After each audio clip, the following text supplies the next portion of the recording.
Alrighty, so we're back on some more Warframe today. There's been quite a few new subscribers recently, so I really appreciate all of you that decide to subscribe. If you're new here and haven't subscribed, I leave it up to you. Completely free, doesn't hurt at all to do it, but it's your choice and I respect that. What we do here is we basically just play games and talk. So if you're looking for something chill to watch or listen to while you do chores or play a game or, I don't know, wash the dishes, and you don't want high energy, up in your face content, then you're at the right place. Just quick update on the Foundry. I don't think I've gotten anything new recently. Still just grinding away. But I have been grinding for the Sporothrix, so I've got the blueprint now in the barrel, just need the receiver in stock. And then what was the other one? Yeah, the Arum Spinosa, so now I'm just missing the rivet for it. And that's what I'm going to be grinding while trying to talk. I've got 3 topics just on the top of my mind to talk about today. And the first one is what the title is mentioning. What would you do if you're rich? I believe there's 2 commonly asked questions, not just to me, but to anyone really. It's what would you do if you were rich, or really they typically say a millionaire. I'm just going with rich. It's the same thing basically. And then the other question is, oh, where do you imagine yourself in so many years? Typically it's 10 years. Now my answer to that one is I have no idea. I don't even know how my future is going to be looking next year. Could be doing well, could be doing poorly. I don't know, could be homeless in a back alley. I don't know. Hardly even know what I'm going to be doing 2 weeks from now. How am I supposed to know what my life looks like in 10 years from now? But the question of what would you do if you're rich, I have a more formulated answer for that. I think most people have very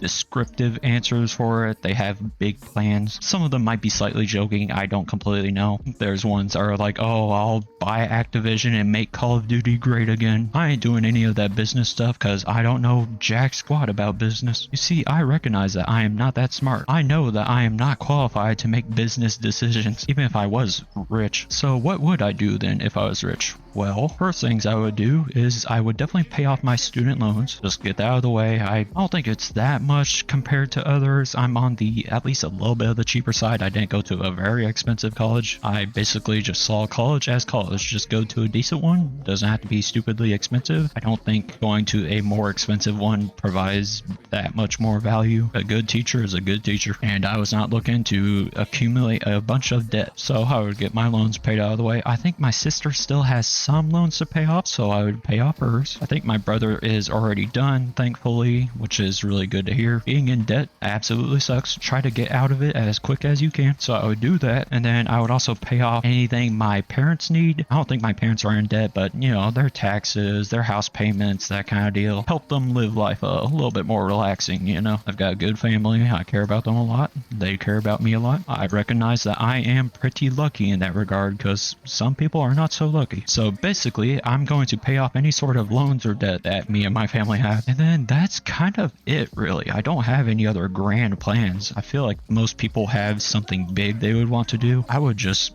save my money, live a steady life, pretty stress-free. I'd help out others when they need some money, and that's about it. I would maybe upgrade my setup some. Maybe I'd spend some money on 32 extra gigabytes of RAM, and then I would be broke. There goes all that money. Nah, really, I'd probably upgrade my setup some. I should probably get a new monitor soon, at least. I think part of my monitor has a burn-in. I don't know exactly what is up with it, but some of the pixels in one section are a different brightness or something. They're a little bit off. It's not noticeable when I'm just playing games or doing anything else really. It's only noticeable if I'm sitting on a plain colored image. That's when I can notice it. To be fair, my monitor is probably 5 or 6 years old now. I might have gotten it in even 2018 or 2019, so it's been a while. It's served its time. It might be about time to get a new one. Although really my first thing to upgrade would be a new microphone. I can wait on monitor. It's still a 144 hertz refresh rate monitor. It's no issue at all. Okay, people are leaving. I need to find this. Where is this? Where is this vault? I kind of forget. Does it change here and there? Hold on, Rick Mac. I'll try my best to find this vault. Forgot what it was called for a moment. Hold on, let me find this and then... Oh, okay.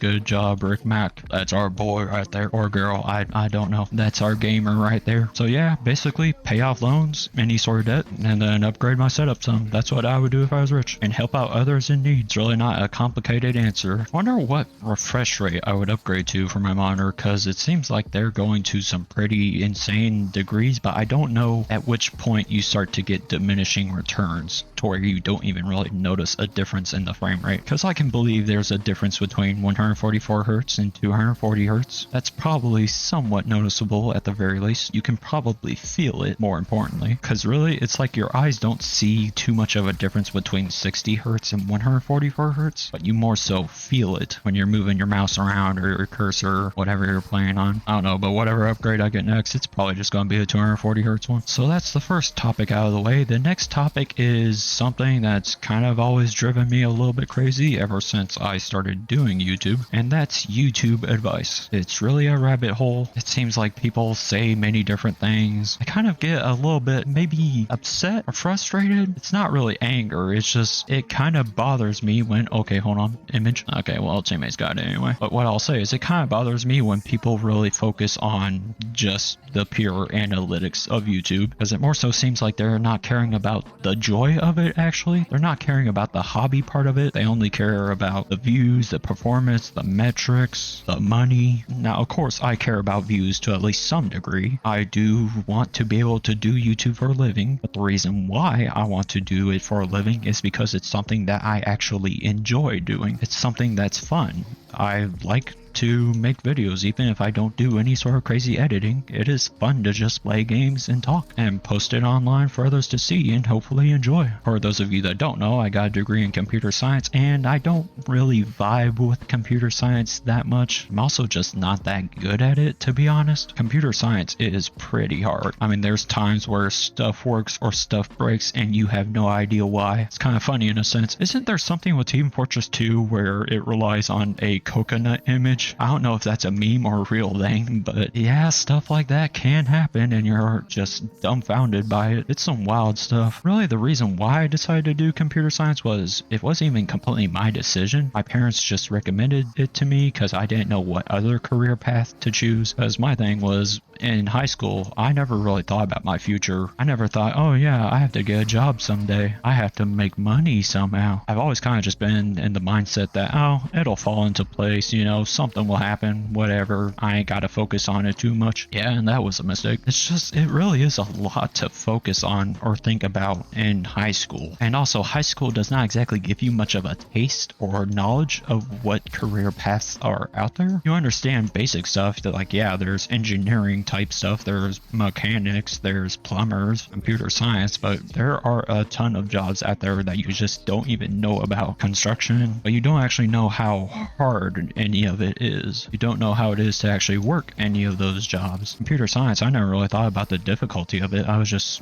oh yeah, I mean, I stay in my room a lot of the time. I just stay in the house really a lot of the time. Not much of an outdoor person, so my parents suggested computer science and I just went with it. Because I guess part of my issue is that I really only ever play games and watch videos. That's pretty much been my hobbies for most of my life. I had a bit more hobbies when I was actually growing up. When I was little, I would actually play outside. I'd still play video games. I wouldn't really watch videos too much. Well, not YouTube videos. I'd watch cartoons instead. I loved SpongeBob, Tom and Jerry. The Amazing World of Gumball came out a little bit later, but it was still a good show. I think The Amazing World of Gumball even still has jokes that are pretty funny to adults. The jokes don't really appeal to just kids. They kind of appeal to a more broad audience. And that's what I love about Gumball. Their humor still kicks today. But for the most part, when I was young, I'd watch TV, go outside, just play outside. I'd go to the pool sometimes, only during the summers, of course, and play games. I don't know if I said that already. I sometimes get a bit forgetful. But that's pretty much it. You don't really get any experience of what it's like to,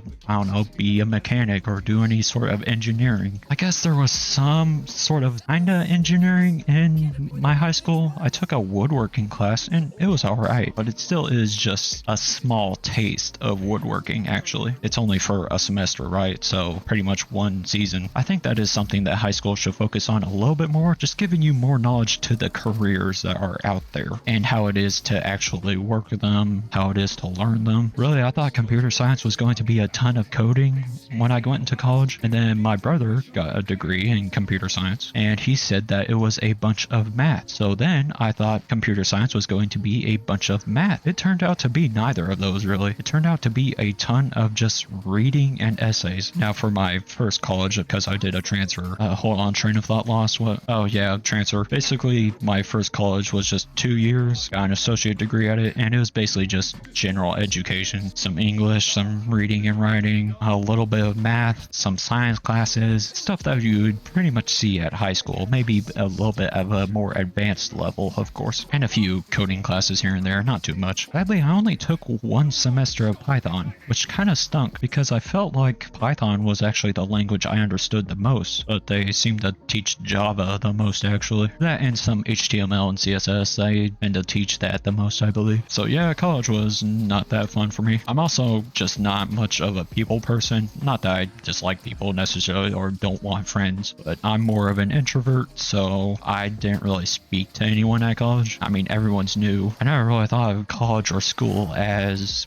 meeting people. I thought of it as learning. But anyway, I got completely sidetracked from YouTube advice. But really, I just dislike YouTube advice, not just because it seems like people tend to focus too much on analytics of things. It's over here, I remember this. But it's because it seems so just like it doesn't matter that much. Like the advice is not even that good. I know people try to understand the algorithm. As far as I understand, if your video has good watch time and good click-through rate, that's all that matters. People talk about, oh, don't upload daily, don't do this, don't do that, do this, do that, add tags and whatnot. It really does not matter that much at all. Like, it's not that deep. Pretty much the only YouTube advice you need is do whatever you enjoy, first and foremost. If you don't enjoy what you're doing, then why are you doing it? Also, you don't need fancy equipment. Literally just have a mic and something that you can actually record with. I use OBS Studio, works completely fine. You might have to mess around with some of the settings in there, of course, figure out, you know, bitrate, what actually looks good, like quality wise. And then for thumbnails, just pretty much try to make a thumbnail. I just don't think it's a good idea to just upload a plain old screenshot and also actually put a thumbnail, because I see multiple videos every day really where they don't bother putting a thumbnail. They just let the YouTube auto thumbnail make one. Hold on, I gotta focus on this. Okay, got it done. Also, don't use AI to make thumbnails. That's gonna make people click away. And then title wise, try to make something that's a little bit appetizing, you know, that invokes some curiosity. So really, if you just do what you enjoy and put some effort into it, you'll get somewhere at least. You don't have to care about an upload schedule or what tags to put in, making a good description. I've bothered with tags some, but in the end I don't think they matter at all. They seem to make no difference in the performance of my videos. I put a description just because I like to put at least something. Kind of bothers me if I just leave an empty description. Thumbnail wise, I make thumbnails I think are pretty funny, kind of entertaining. Sometimes I get a little laugh out of them. And then title, I just say what I'm doing or what I'm talking about, and maybe it will get some people's attention, maybe it won't. So really, just recapping, basically I don't like YouTube advice. Feels like people just pull it out of thin air. I know some are genuinely trying to help, but at the same time, you gotta think about the fun of doing YouTube as well. You gotta think of the hobby part of it. And also, you gotta realize that not everyone exactly knows what they're talking about. They try to understand the algorithm, but no one truly understands it. Not even Mr. Beast, really. He might have a better understanding of it, but also, he's Mr. Beast. He has so many subscribers. He's just going to get views. Moist Critical, his thumbnails are just screenshots of whatever,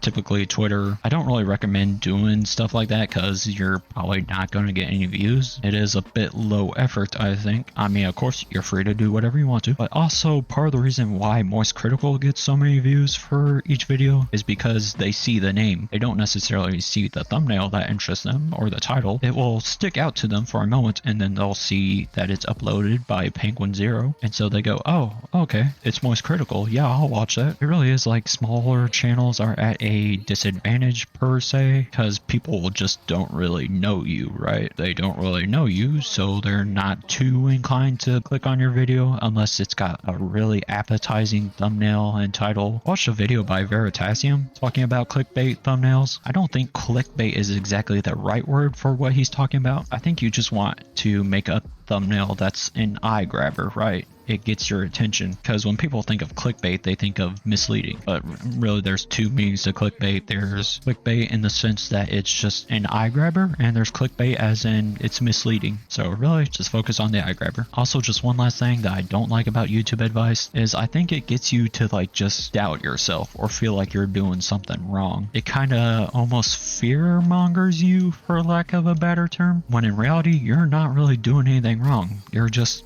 new. You're a small channel, of course. It's going to be difficult starting out, and that's just how it's going to be. You just gotta keep putting in that time and the effort. And also, there is no guarantee with YouTube or Twitch or TikTok, whatever it is. You know, not very many people make it. So just keep that in mind. Just always focus on doing it as a hobby first and foremost. What the heck? Well, that sucks. Why did it do that? It just bounced off my thigh. Why did it do that? So anyway, that's all the YouTube advice talk I've got for now. Last one is a video that I kind of saw recently where it was talking about 2020 nostalgia. 2020 was definitely a weird time. Some people, it was not good for at all. I understand that the pandemic was very bad for, you know, some people, particularly, you know, elderly and younger people, or people that just already have health issues, you know, smokers, people that chew tobacco, people with just weak lungs, right? I definitely feel like I'm in the minority when I say that I enjoyed 2020. Again, I recognize that for some people it's very bad, a very rough year. I completely understand. I did not enjoy that part about it. You know, I don't enjoy seeing people suffer, but the reason why I enjoyed it was because, as I mentioned earlier, I'm already an introvert. So staying home, what? Oh, okay, someone else grabbed it. But I'm an introvert, so staying home, I've been doing that for years, man. I've been training my whole life for that moment. So when March came around, we got the extended spring break at first, which eventually turned into just school being online for the rest of the semester. I was enjoying it. You know, I got no problem being by myself and staying indoors all day. I've been doing that for years. I was an expert at the art of staying indoors. So staying home all day, not an issue. On top of that, my classes were not exactly prepared to go fully online. Most of my teachers did not really know what to do. I didn't have Zoom meetings. Genuinely, none of my teachers did that. Instead, I'm trying to remember the classes I had. I had a computer class. It was something different. Basically, all we ever did was we just did the assignments. If we had any questions, we could contact the instructor, you know, join a voice call or whatever. But for the most part, it was just do your homework assignments. And then for my math class, I only had 1 or 2 assignments for it. Kind of forget why. I don't know. I think my teacher was kind of just whatever on it. What was my math class at the time? I think it was statistics, maybe? So we just did an online portion. She just had it due within a month, I think it was. And then my art class was a ceramics class, so could not really do anything for that. So we just had one simple cardboard project. Just used some cardboard, some